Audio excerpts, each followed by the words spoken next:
गरीब चिड़िया अपनी बेटी का पालन पोषण करने के लिए दूसरे पक्षियों का आटा पीसकर घर चलाती थी। पिंके चिड़िया के पास चक्की थी जो उसे उसकी माँ ने दी थी। मम्मा, अब आप थक गई होंगी। आप नदी से पानी पिए और बाकी के दाने मैं पीस देती हूँ। बेटी, ध्यान से चक्की चलाना, कहीं ऐसा ना हो कि अपना पंख ही चक्की में फंसा लो। मम्मा, मैं कौन सा पहली बार चक्की चला रही हूँ। मम्मा चिड़िया नदी से पानी पीने चली जाती है। कालू चली गई, चिड़िया नदी से पानी पीने चली गई। गुड़िया घर में अकेली होगी। कल की तरह हम आज फिर चिड़िया की चक्की से थोड़ा आटा चुरा कर ले आते हैं। कौवा और कव्वी चिड़िया के घर जाते हैं। गुड़िया, चक्की रोक कर मेरी बात सुनो। गुड़िया गौरी आंटी की आवाज़ सुनकर घर से बाहर आ जाती है और गौरी कालू को संकेत देती है। कालू कौवा दरवाजे के पीछे छुपा हुआ था। वो चुपके से गुड़िया के घर में घुस जाता है। गुड़िया, तुम्हारी मम्मा कहाँ गई है? मम्मा तो नदी से पानी पीने गई है। तुम्हारी मम्मा बहुत अच्छी है। वो है ना गंदा छोटा मिट्ठू तोता, कल मुझसे कह रहा था कि गुड़िया की मम्मा गंदी है। बुरी है गुड़िया की मम्मा। आंटी, जो खुद गंदा हो वही दूसरों को ऐसे कहता है, वो होगा गंदा, मोटी चोंच वाला गंदा छोटा मिट्ठू। गौरी गुड़िया को बातों में उलझाए हुए थी और उधर घर के अंदर कालू कौवे ने गुड़िया के पसाई किए हुए आटे में से आटा चुरा लिया था। कालू कौवा आहिस्ता से बाहर निकलता है और चला जाता है। गुड़िया को पता ही नहीं चलता। ठीक है गुड़िया, अब मैं जाती हूँ। मुझे जाकर जंगल के गरीब पक्षियों में दाना बांटना है। आप बहुत अच्छी हैं आंटी, जो जंगल के गरीब पक्षियों का इतना ख्याल रखती हैं। गौरी कौवी अपना काम करने के बाद चली जाती है। चिड़िया बहन, मान या ना मान, मेरा आटा कम है। तो क्या मैंने चुरा लिया है आपका आटा? तोते भैया, क्यों मुझ पर झूठा इल्ज़ाम लगा रहे हो? अगर नहीं विश्वास तो तराजू में दोबारा वजन कर लो। कहाँ है तराजू? मैं वजन करूँगा दोबारा। तोता तराजू पर आटा रखता है तो आटा पूरा 2 किलो कम था। बोल चिड़िया, अब बोल, पहले तो बड़ी बातें कर रही थी। मैं तोता हूँ तोता, मुझे उल्लू बनाना इतना आसान नहीं है। ये कैसे हो सकता है? जैसे भी हुआ, पहले मुझे मेरा आटा पूरा करके दो, फिर बाद में सोचना ये सब कैसे हुआ। गुड़िया बेटी, जाओ और घर के आटे के ड्रम से 2 किलो आटा निकाल कर लाओ। ऐसे चिड़िया तोते को आटा पूरा करके दे देती है। बेटी, जब मैं नदी पर गई थी तो कोई आया था क्या घर में? नहीं मम्मा, घर में तो कोई भी नहीं आया। हाँ, याद आया, गौरी आंटी आई थी, मगर वो तो घर के अंदर नहीं बल्कि बाहर दरवाजे पर खड़ी रही थी। तो फिर आटा कहाँ गया? चूहे भी नहीं है हमारे घर में। मम्मा, यही तो मैं सोच रही हूँ। कालू, तुम जाओ अब कबूतर की दुकान से सब्जी चुरा लाओ, तब तक मैं रोटी बनाती हूँ। और फिर खाएंगे मजे मजे से चोरी के आटे की रोटी और चोरी की सब्जी। कौवा अपने घर से निकलता है और सीधा कबूतर चाचा की दुकान पर जाता है। कबूतर चाचा हर रोज की तरह ताज़ा ताज़ा सब्जी बेच रहा था। सुनाओ भी कबूतर, सुना है जंगल में बाढ़ आने वाली है। बाढ़ का सुनकर कबूतर तो डर जाता है। कब, कहाँ, तुमसे किसने कहा कि जंगल में बाढ़ आने वाली है?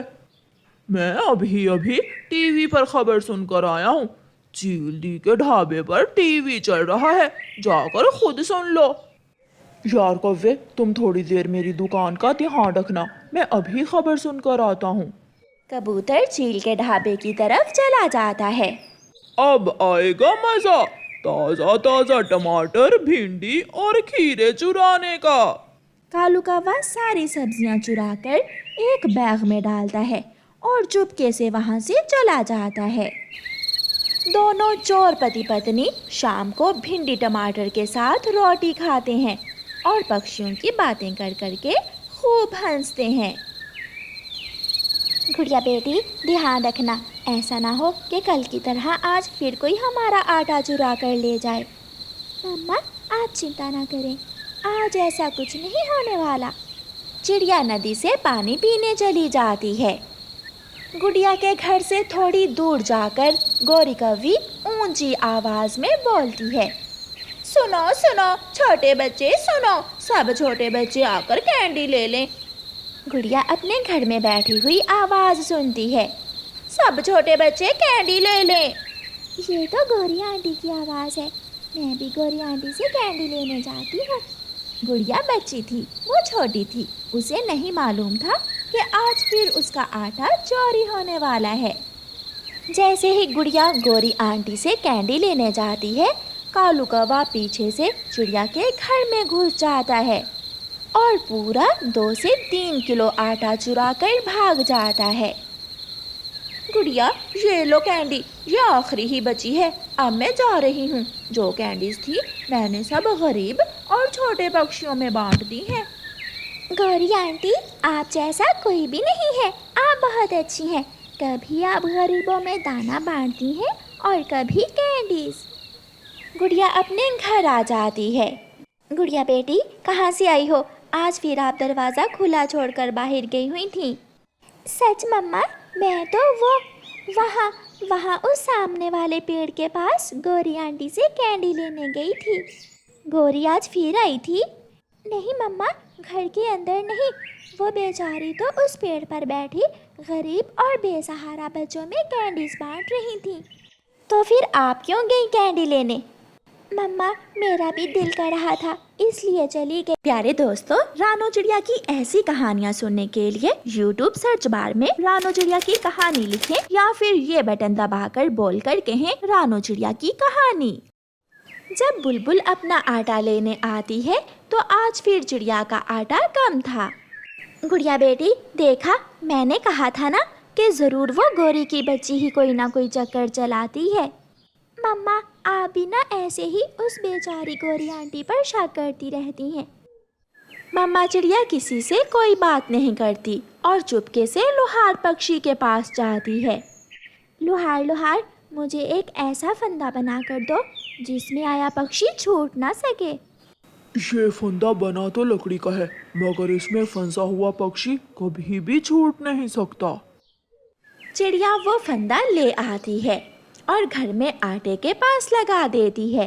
गुड़िया बेटी, मैं पानी पीने जा रही हूँ, और हाँ, याद रखना, इस आटे के थैले के पास आप न जाना।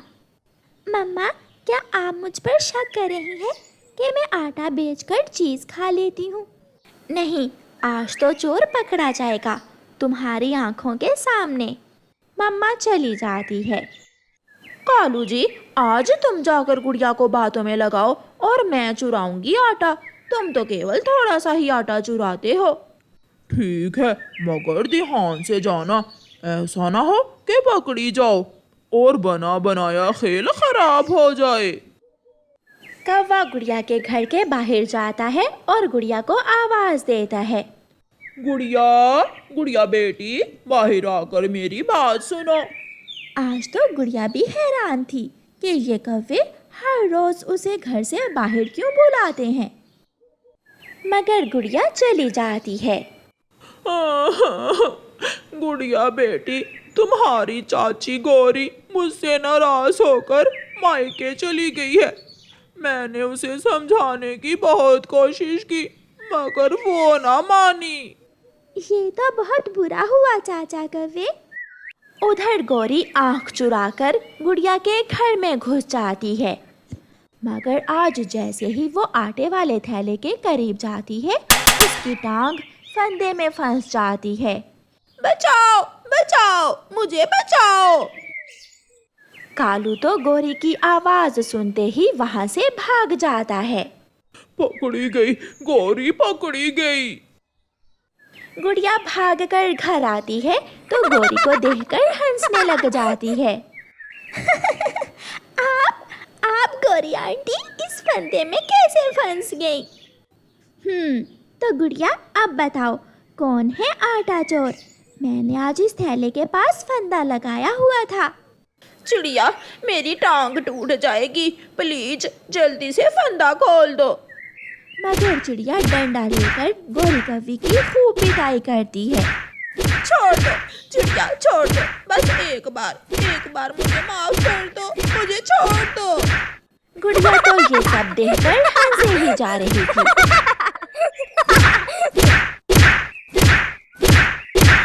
तेज बारिश और तेज हवा में माही चील का बेटा चीलू रास्ता भूलकर घने जंगल में आ जाता है।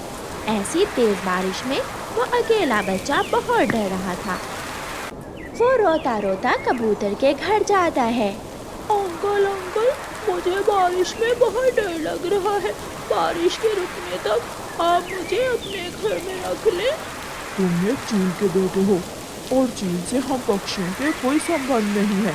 हाँ, अगर तुम चिड़िया या तोते के बच्चे होते तो मैं तुम्हारी जरूर मदद करता। ऐसे कहते हुए कबूतर दरवाजा बंद कर लेता है। चीलू वहाँ से उड़ता है।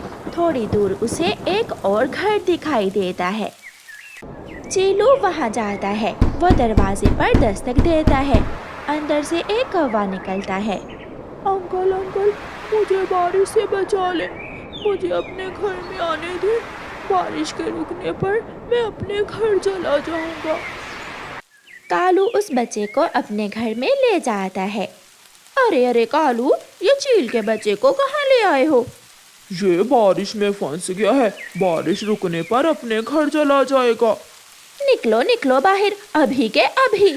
कालू, सुना नहीं? इसे मेरे घर से बाहर निकालो। आज ये आया है, कल आएगी इसकी माँ मुझे खाने। मुझे मरने से बहुत डर लगता है। मैं अभी चील का भोजन नहीं बनना चाहती। आंटी, मैं मम्मा को बता दूंगा, वो आपको कोई नुकसान नहीं पहुंचाएगी। मगर गोरी कौवी उस बच्चे को अपने घर से निकालकर दरवाजा बंद कर लेती है। कोई भी मुझे अपने घर में नहीं रख रहा। मेरी माँ इतनी भी बुरी नहीं है, फिर ये सब मेरा विश्वास क्यों नहीं कर रहे? रोता हुआ बच्चा थोड़ी दूर एक और घर पर जाकर दस्तक देता है। अरे अरे छोटे बच्चे, तुम अकेले ऐसे खराब मौसम में क्या कर रहे हो? मैं घर से निकला था कि बारिश शुरू हो गई और मैं तेज हवा से उड़ता हुआ इधर आ गया। क्या आप मुझे थोड़ी देर अपने घर में रख लेंगी? हाँ बेटा, आप अंदर आ जाओ। फिर चिड़िया उस बच्चे को अपने घर में ले जाती है और उसे खाने को दाना देती है। दोस्त, ये लो, आप मेरा ये फल भी खा लो। दोनों छोटे बच्चे कुकू और चीलू आपस में खेलने लगते हैं। शाम के बाद बारिश रुक जाती है। चलो बेटा, मैं आपको आपके घर छोड़ आती हूँ। आंटी, आप बहुत अच्छी हो। और दोस्त, आप भी कभी मेरे घर आना, मैं आपको झरने की सैर करवाऊंगा। हाँ दोस्त, हम फिर जरूर मिलेंगे। चिड़िया चील के बच्चे को साथ लेकर पहाड़ों की तरफ चली जाती है। प्यारे दोस्तों, रानो चिड़िया की ऐसी कहानियाँ सुनने के लिए YouTube सर्च बार में रानो चिड़िया की कहानी लिखें या फिर ये बटन दबाकर बोलकर कहें रानो चिड़िया की कहानी। मेरा चीलू शायद किसी नदी में डूब गया होगा या फिर तेज हवा से किसी पेड़ से टकरा कर मर गया होगा। चील बैठी रो रही थी कि चिड़िया चील के बेटे चीलू को साथ लेकर वहां पहुंच जाती है। चील अपने बच्चे को जिंदा देखकर बहुत खुश होती है। मेरे बच्चे, आप ठीक हो? मम्मा, आंटी चिड़िया ने मुझे अपने घर में रखा। जब मुझे किसी ने भी आश्रय ना दिया तो आंटी चिड़िया ने मेरी मदद की। मम्मा, क्या आप इतनी ही बुरी हैं? कोई भी आपका विश्वास ही नहीं करता। शायद दूसरे पक्षी डर रहे थे कि अगर उन्होंने चीलू को अपने घर में रखा तो तुम उन्हें खा जाओगी। चिड़िया, क्या करूं? चीलू तो बच्चा है, इसे क्या मालूम। पेट भरने के लिए शिकार तो करना पड़ता है। कभी दाना तो कभी मांस खाकर ही हम चीलें पेट भरती हैं। अच्छा, अब मैं चलती हूँ, कहीं आपको भूख ना लग जाए और आप मुझे ही खा जाओ। अब मैं इतनी भी बुरी नहीं हूँ। आपने मेरे बेटे की जान बचाई और मैं आपको ही खा जाऊं। चिड़िया, अगर कभी मेरी ज़रूरत पड़ी तो मुझे ज़रूर बताना। चिड़िया वहाँ से चली जाती है। ऐसे ही कुछ दिन गुजर जाते हैं। कालू कौवा और गोरी कौवी घने जंगल में भोजन की खोज में गए हुए थे कि तेज बारिश शुरू हो जाती है। गोरी और कालू एक पेड़ की डाल पर छुपकर बैठ जाते हैं। कालू, भोजन ढूंढना बहुत मुश्किल है और चोरी करना बहुत आसान। अगर मालूम होता कि बारिश आ जाएगी तो आज फिर कबूतर या तोते के घर से ही भोजन चुरा कर खा लेते। आहिस्ता बोलो, सुना है यहाँ एक बहुत खतरनाक चील भी रहती है। चील का सुनकर तो गोरी कौवी और भी डर जाती है। कौवा और कौवी डरे हुए बैठे थे कि पीछे से वही चील आ जाती है जिसका उन कौवों को डर था। मिल गया, मुझे बारिश के मौसम में ताज़ा ताज़ा मांस मिल गया। कालू कौवा उड़कर थोड़ी दूर बैठ जाता है और चील गोरी को अपने पंजों में दबोच लेती है। कालू, मुझे बचाओ कालू। अगर इसे बचाना है तो गुफा में मेरे घर आ जाना, फिर देखना मैं दोनों पति पत्नी का शोरबा बनाकर पीऊंगी। वो चील गोरी कौवी को उठाकर ले जाती है और कालू कौवा वापस जंगल की तरफ भाग जाता है। कबूतर जल्दी बाहर निकलो, चील गोरी को उठाकर ले गई है। कबूतर अपने घर से निकलता है। कालू, तुम तो जानते हो हम सब मिलकर भी चील का मुकाबला नहीं कर सकते। अब तो वो चील गोरी को खा लेगी। कालू कौवा वहाँ से उड़ता है और भागा चिड़िया के पास जाता है। चिड़िया, दरवाजा खोलो, जल्दी करो। चिड़िया अपने घर का दरवाजा खोलती है। कौवे भैया, कहाँ है गोरी? गुफा वाली चील गोरी को उठाकर ले गई है। चिड़िया, हमें कुछ करना होगा। अगर देर हो गई तो वो चील मेरी गोरी पत्नी को खा जाएगी। कौवे भैया, मेरी दोस्त माही चील जरूर हमारी मदद करेगी। फिर चिड़िया कौवे को साथ लेकर अपनी दोस्त माही चील के घर की तरफ जाती है। बारिश रुक गई थी, अब उन्हें उड़ने में कोई मुश्किल ना थी। आंटी चिड़िया, मैंने आपको बहुत याद किया। कुकू कैसा है? सब ठीक है बेटा। माही चील, गुफा में रहने वाली चील कौवे की पत्नी को उठा कर ले गई है। प्लीज़ हमारी मदद करो, इससे पहले कि देर हो जाए। नहीं मम्मा, बिल्कुल नहीं। उस गोरी कौवी आंटी ने बारिश में मुझे अपने घर से निकाल दिया था। बेटा, आपको याद होगा, मैं आपको अपने घर में ले गया था। तो कौन सा आपको चील ने पकड़ा है? हम उस कौवी आंटी की मदद बिल्कुल नहीं करेंगे। चीलू बेटा, मुश्किल समय में हमेशा दूसरों की मदद करनी चाहिए। क्या आप अपनी आंटी चिड़िया की बात नहीं मानोगे? फिर चीलू मान जाता है। तुम सब यहाँ ही रहो मेरे घर में और मैं गुफा में जाती हूँ। फिर माही चील गुफा की तरफ जाती है। बड़ी चील गोरी को गरम गरम उबलते हुए पानी में फेंकने ही वाली थी कि माही चील पहुँच जाती है। इसे छोड़ दो। अगर ना छोड़ूं तो तुम मेरा क्या कर लोगी? तो तुम लड़ना चाहती हो? माही चील उस बड़ी चील पर हमला कर देती है। दोनों में खूब लड़ाई होती है और माही चील बड़ी चील को घायल करके गिरा देती है। चलो कौवी, शुक्र करो, अगर मैं 2 मिनट ना आती तो अब तक तुम्हारा शोरबा बन गया होता। फिर माही चील गोरी कौवी को अपने घर ले जाती है। वहाँ सबको देखकर गोरी कौवी खुश हो जाती है। आज आप सब खाना मेरे घर से ही खा कर जाना। माही चील, तुम्हारा धन्यवाद। और बेटा चीलू, तुम भी मुझे माफ़ कर दो। मैंने उस दिन तुम्हें घर से निकाल दिया था। चीलू तो बहुत नाराज़ है तुमसे। चीलू बेटा, माफ़ कर दो गोरी आंटी को। ठीक है। फिर वो सब चील के घर से जी भरकर दाना खाते हैं।